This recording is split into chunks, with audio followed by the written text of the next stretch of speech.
I think the fact that even though Liverpool are so far off the Premier League title at the moment and sitting in fourth, it's really nice to know that we still live rent-free in Arsenal heads.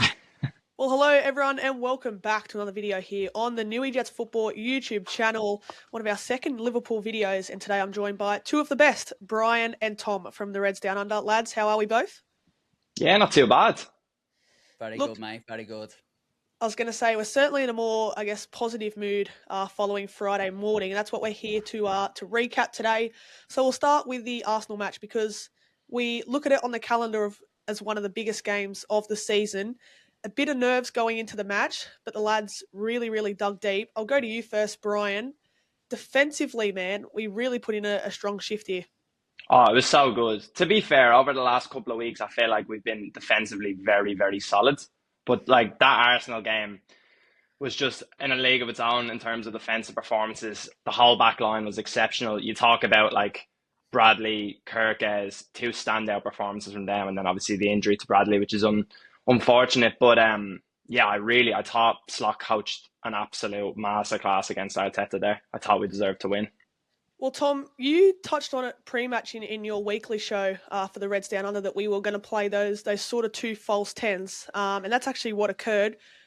Look, we didn't have the, attacking creative spark that we would have hoped for, but what do you make of it? Because I know, you spoke about it in the lead up to this match. How do you feel the two false nines, I guess you could call them, worked? I'll be interested to see, mate, what Brian thought of it. Like, I thought that because of the fact that we played two false nines, really allowed us to have a lot of control in the midfield. And I think for Arsenal, I think Declan Rice and Zubimendi, I think they're very, very, very good footballers. And I think a lot of what they do, and Odegaard in there as well, determines how the attack's going to set up. And I think the fact that we had an absolute overload in there, still creative players, but certainly players who were going to be trying to be obsessed with keeping the ball, meant we didn't have much of an attack and outlet. But I think it completely just stifled Arsenal. And I agree with Brian. I thought Slot was brilliant tactically, and I think it's a really good point moving forward. Yeah, it certainly is. It's going to be interesting to see. We get the likes of Salah back potentially in a few weeks. Brian Szoboszlai, he sort of drifted more centrally for this one and played more of a higher role, which allowed Frimpong out wide. Now, with the injury to Connor Bradley, you presume that when Salah gets back, it's going to be a fight at right back for either Joe Gomez or Frimpong. But just on to Jeremy Frimpong, because it looks like with Szoboszlai moving more centrally now, there's a fight out on that right-hand side. Do you see Frimpong better suited to that right wing position rather than right back? No, I think, to be honest, it's just a short-term solution because when I look at Frimpong, I think we've seen a lot of times in front of goal, he just kind of pulls his pants a little bit. He doesn't really know that sort of area that, like, does he have enough time to take it on? Does he have enough time to lay it off? And he takes the wrong option on. I feel like you look at that layoff he had to Florian Wirtz and you think like that has to be nailed on straight across the box to him. Or there was one or two opportunities where he's literally in front of the keeper and he doesn't try to take it on. So I think for me, it's a short-term solution in terms of we need his pace at the moment, especially going forward, and his energy. But at long term, I definitely see him as a right back, and I think Salah will come in and take that right wing position back. Yeah, well, it's certainly a blow to Connor Bradley, isn't it? I mean, let's talk about that quickly. I know, Brian, you got quite hyped up in your video post-match about Martinelli. I'll start with you, Tom, though, before we get to you, Brian. First and foremost, watching it back, you can sort of see when Connor Bradley kicks it out that Martinelli's head turns straight to the ball to try and take the throw in. Therefore, he doesn't actually see, in my opinion, the twist of the knee. But regardless of that, the way he acted was just, not on, Tom, was it? No, it wasn't on. It wasn't on. And I think because it's our player, I think it certainly has a bigger hit for us emotionally. And I seen Brian's content to follow him. And I definitely was in the same boat. What I will say is that as a football fan, I really want to see emotion from players. Now, I'm not saying that Martinelli, what he did was right, because he was absolutely wrong. But what you're looking at is a player who's desperate to try and get his team to win.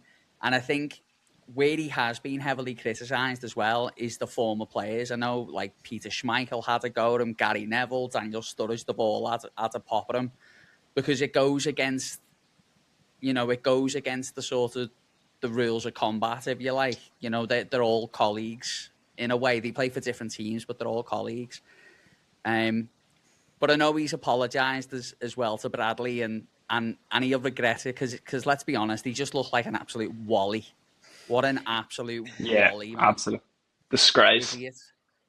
Yeah, no, it's certainly, I guess, Brian, do you feel like that sort of moment just sort of summed up Arsenal's night? I mean, yes, they had a few chances, but I think I remember reading a stat between the 42nd and maybe deep into the second half, they didn't have any shots on target. Did that just sort of sum up, I guess, where they are and where they're heading? Yeah, absolutely. I think it's frustration.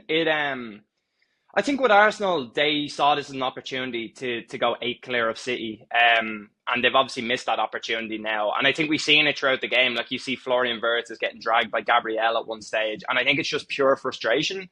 And I think to a point we are obviously trying to time waste, but I think what Martinelli done is just disgraceful. And like, I actually understand Tom's point of view. You do want to see more passion in the game completely, but with Martinelli, it's one of them. I think maybe it is a bit of bias to it because it's my club, but yeah, I was absolutely fuming. I was honestly head gone. Like, yeah, can I just add? Can I just add to what Brian's saying there? Because I definitely feel, and I don't know if you boys agree with this, but I definitely feel like this game between these two teams has become personal, and yeah, I think sometimes you have a battle with a club and it's not so personal. Like I think the fans over the years have hated City, but you could see there was a respect between the players. There was a lot of Brazilians, they were all mates. But then you go back a little bit further and with Chelsea it was personal. You could see it. They hated losing against the other team. And I sort of feel like that's where we are with Liverpool and Arsenal at the moment. I think the fact that we went and won that title last season, they would have absolutely hated. And if I was Mikel Arteta, I would have been sending them out there, the other day against Liverpool and saying, go and show them that we're better than them and that they're gone and that we're going to go and win this league title. And it definitely felt like it was a game with a bit of an edge to it, you know what I mean? So I think the fact that even though Liverpool are so far off the Premier League title at the moment and sitting in fourth, it's really nice to know that we still live rent-free in Arsenal heads. Well, that I think, you're spot on in what you say, Tom, because I don't know if my memory is correct, but I think the last 2 seasons now, we're undefeated against Arsenal. I think we went away to the Emirates last season, grabbed a point. Soboslai earlier on in the season picks up a win late on. So, no, you're certainly spot on with that one, lads. But nonetheless, a good point on the road. Let's hope we can sort of turn things around from here. We've had spells this season where we've picked up a huge result and then gone on to draw multiple games. But the thing about this football club is we had another competition to play, and this time the FA Cup, the Carabao Cup earlier in the season, we were knocked out 3-0. We're not going to go there. I'll go to you first, Brian. Now, I'm really interested to see how Slot lines this one up team-wise, because he, in a lot of his press conferences, have stated that we don't have many players up for selection, blah, blah, blah. Do you see this being a game where he completely throws the likes of Rio, Chiesa, possibly a Curtis Jones in there? How do you see this sort of team shaping up come, Tuesday morning? Yeah, I think, to be honest, I was looking at it when I seen, we'd obviously played 90 minutes and he made one substitution and that was down to an injury. I was like, well, a lot of these players are not going to feature against Barnsley. But I thought it was very interesting in his post-match interview then. The interview kind of mentioned, you have the Champions League coming up. And then he was like, don't forget the Premier League. Or no, sorry, don't forget the FA Cup. And I was like, does he have it in the back of his mind that this is a competition that we need to go far in? So I think that will play in his mind on his team selection against Barnsley. I could see possibly he will definitely play the younger lads like Rio Ngamawa and Trainee Only, but I could see like Curtis Jones because he didn't come off the bench. I could see Chiesa. You could possibly see Gakpo maybe for a half. So it'll be interesting to see what he'll go with. But I do think we'll see more senior players than people reckon. I don't think he'll go to throw the competition or anything like that, but I think he'll play a solid enough side. Tom, let's talk about moving forward, because we just spoke briefly earlier about the attacking sort of team that's lined up to face Arsenal. What would your, I guess, sort of front three be for this game, and how do we find that creative spark? Because I looked at the Crystal Palace game in the Carabao Cup at Anfield, where Chiesa sort of played as that out-and-out number 9, Rio on the left. Who do you think's going to be, I guess, the main spark and the live wire in this one? It's a really good question, H, because I was looking at the squad list today, and I was trying to work out what sort of team he's going to go out there and pick, and I looked at the under-23s as well, and I was looking in there, and there's not a lot going on in there at the moment. They're not doing too well, the under-23s. I think for me, options we've got at the moment, I think I would go Cody Gakpo on the left.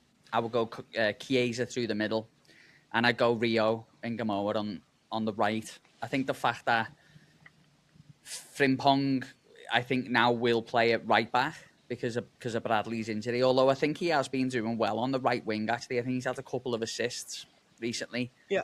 But I think Brian's right. I think long term, I think he's going to be a right back for Liverpool.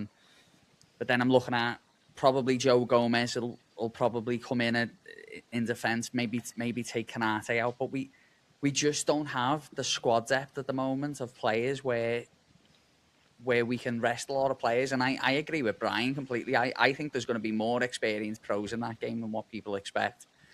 Because let's be honest, Liverpool have got 2 cracks at trophies for the rest of the season, and this is one of them. Yeah, well, you're certainly right. I mean, we look at that centre-back pairing that lined up for the Palace game. I think it was a centre-back combination of Gomez and Andy Robertson. Now, I'm just going to quickly, while I mention the name Andy Robertson, I'm going to get both of your thoughts on this, because don't get me wrong, Kirkes has massively impressed for mine at left back. He's a player who started the season really slow, but seems to be, I guess, sort of coming into his own. Brian, to you first, where do you sit on the whole Andy Robertson situation? Is he a player that I guess is just going to be utilised for some of the younger lads to pass on the experience? Where do you sit with the left-back debate? I think his experience is just invaluable. Like, I look at even players that aren't playing for the club, like James Milner. I'm so excited for the day he retires to come back to the club. I hope they offer him a role at the club. Like, I feel like these players genuinely are so important for the younger lads coming through. If it was down to me, I'd offer him a 2-year deal. I don't think the club will do that. I do think he'll probably move on in the summer, unfortunately. I think he wants to play football.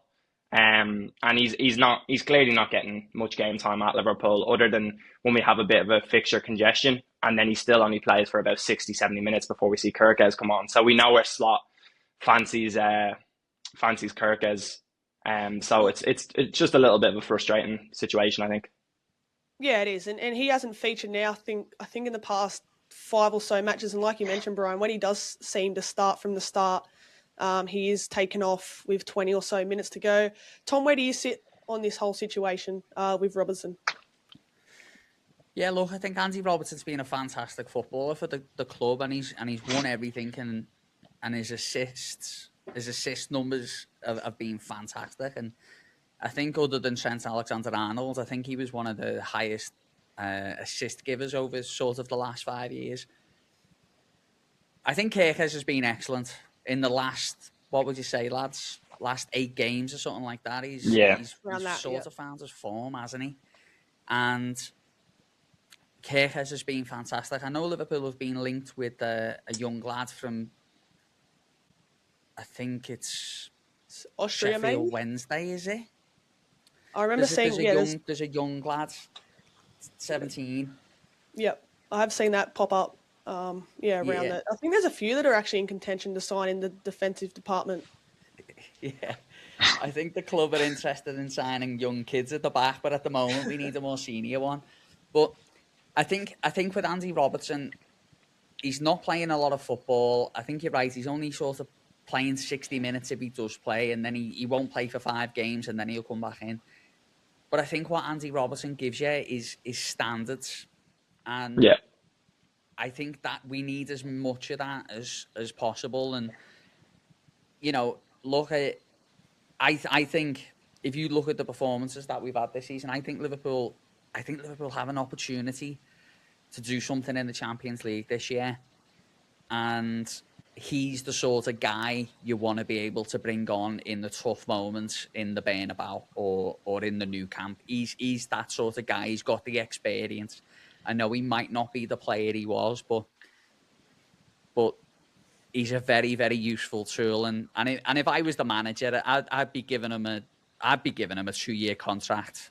But at the same time, I'd still be looking to bring in a young left back and give Andy a bit of a squad role moving forward. Yeah, I certainly agree. I think having that, I guess, left back assurance and a bit of depth there will mean that it will be Kirkers, obviously, in the long run. But yeah, I'm interested to see how Robinson is utilised for the remaining part of this season, because if we do progress far in both the Champions League and FA Cup, there's going to be plenty of games coming thick and fast where rotation will be key. But before I go, lads, one thing to do is get a prediction for the Barnsley game. We're back at home at Anfield. Brian, to you first. How do you think this one will fare? These games are never, everybody goes in thinking, oh, it's going to be a 6-7-0, and it's always the most boring 1-0 win. I'm going to say 2-0. I think it'll be 1-0 for most of the game, and we'll just get a goal near the last 10 minutes or something. Chiesa, maybe. Tom? Yeah, Brian, you stole my prediction there. I think I'm going to have to stop writing them down. Somehow Brian's getting hold of them. Yeah, look, I completely agree with what you're saying. Like, you always think you're going to go and thump these teams, and it never, ever happens that way, does it? Because, you rotate the squad, and, the manager's not asking you to play full throttle. I think Liverpool will win the game. I'll say 3-0, just for argument's sake.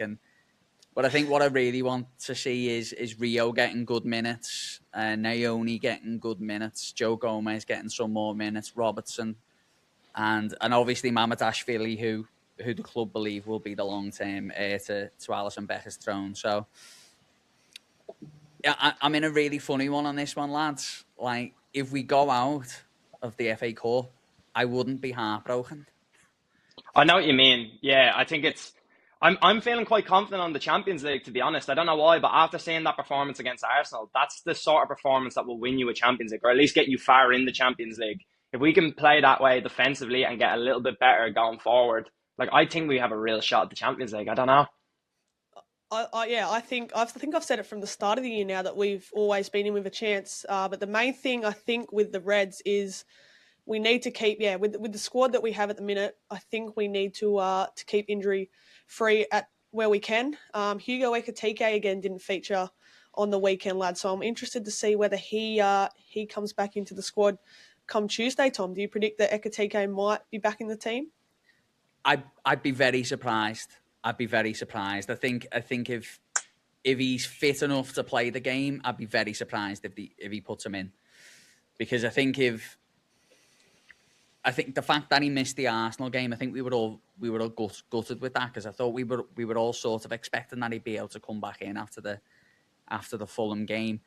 I think if he is fit, I think the manager will say, right, go and have another 5 days or whatever it is, because at the minute, he is who we're hanging our hat on at the moment, and we need Ekitike bang in form in the Premier League. So I mean, I don't know if Brian agrees, but for me, I will play the other players. The game will be what it is, and I'd have Ekitike up for the next game. That's what I'd do. Yeah, well, let's hope another clean sheet for the Reds. Me and Brian are going for a 2-0 win. Tom, a little bit higher with the 3-0, but nonetheless, let's hope Liverpool can return to winning ways. Lads, always a pleasure. Thanks for coming on. Cheers. Thanks for having us. Cheers, H. Thanks, mate.